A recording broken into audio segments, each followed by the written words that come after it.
Municipal ఎన్నికల్లో గెలుపే కాంగ్రెస్ పార్టీది అన్నారు మంత్రులు. బీఆర్ఎస్ బీజేపీ ఫెవికాల్ బంధంతో కాంగ్రెస్ పార్టీపై తప్పుడు ఆరోపణలు చేశారని మండిపడ్డారు.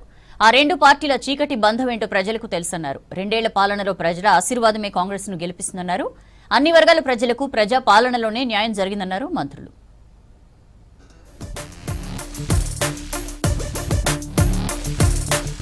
ఢిల్లీ పార్లమెంట్ హాల్లో ఏఐసీసీ చీఫ్ మల్లికార్జున ఖర్గేతో భేటీ అయ్యారు మంత్రి వివేక్ వెంకటస్వామి, పెద్దపల్లి ఎంపీ గడ్డం వంశీకృష్ణ. మర్యాద పూర్వకంగా జరిగిన సమావేశంలో తాజా రాజకీయ పరిస్థితులపై చర్చించారు. ఖర్గేతో సమావేశం ముగిసిన తర్వాత ఏఐసీసీ జనరల్ సెక్రటరీ కేసీ వేణుగోపాల్తో ఆయన నివాసంలో మంత్రి వివేక్, పెద్దపల్లి ఎంపీ వంశీకృష్ణ సమావేశమయ్యారు. రాష్ట్ర తాజా రాజకీయాలపై కేసీతో చర్చించారు వివేక్, వంశీకృష్ణ.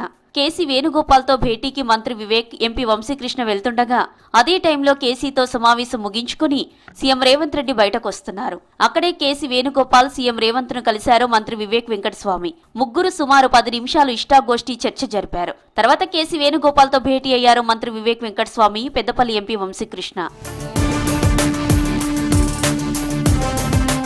రాష్ట్ర సర్కార్ ప్రతిష్టాత్మకంగా నిర్మించిన సనత్ నగర్ టిమ్స్ ప్రారంభానికి ముహూర్తం ఖరారైంది. ఉగాది పండుగ రోజున ఈ హాస్పిటల్ ను ప్రారంభించి ప్రజలకు అంకితం చేయాలని ప్రభుత్వం నిర్ణయించింది. మార్చి 2వ వారానికల్లా పనులు పూర్తి చేయాలని ఆదేశించారు మంత్రి దామోదర. ఇప్పటికే 16 ఆపరేషన్ థియేటర్లు, సిటీ స్కాన్, ఎంఆర్ఐ మిషన్లు సిద్ధంగా ఉన్నట్లు మంత్రి తెలిపారు. హైదరాబాద్లోని ఆరోగ్యశ్రీ ట్రస్ట్ ఆఫీసులో టిమ్స్ సనత్ నగర్ పనుల పురోగతి, డాక్టర్లు, సిబ్బంది నియామకంపై మంత్రి ఉన్నత స్థాయి సమీక్ష నిర్వహించారు.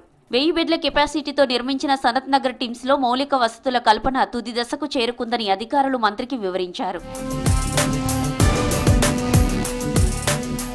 స్పోర్ట్స్ హ్యాకథాన్ కేవలం ఒక పోటీ కార్యక్రమం మాత్రమే కాదన్నారు మంత్రి వాకిటి శ్రీహరి. ఇది క్రీడలు, సాంకేతికతను సమన్వయం చేసే విశ్వస్థాయి ఉద్యమమని తెలిపారు. హైదరాబాద్ లో స్పోర్ట్స్ హ్యాకథాన్ కు పోస్టర్, లోగోను ఆవిష్కరించారు మంత్రి. ఈ కార్యక్రమాన్ని హైదరాబాద్ గచ్చిబౌలి స్టేడియంలో నిర్వహించడం రాష్ట్రానికి గర్వకారణమన్నారు. మార్చి 28, 29న జరిగే స్పోర్ట్స్ హ్యాకథాన్ లో యువతీ యువకులు ఉత్సాహంగా పాల్గొనాలని పిలుపునిచ్చారు వాకిటి శ్రీహరి. ఆ ఆటలలో ఉన్నటువంటి టెక్నాలజీ మిళితమైతే ఏం చేస్తే బాగుంటది అని ప్రాక్టికల్గా ఆడనుంచే మనం తీసుకోవాలనేటువంటి ఆలోచన నిజంగా కూడా గొప్పది.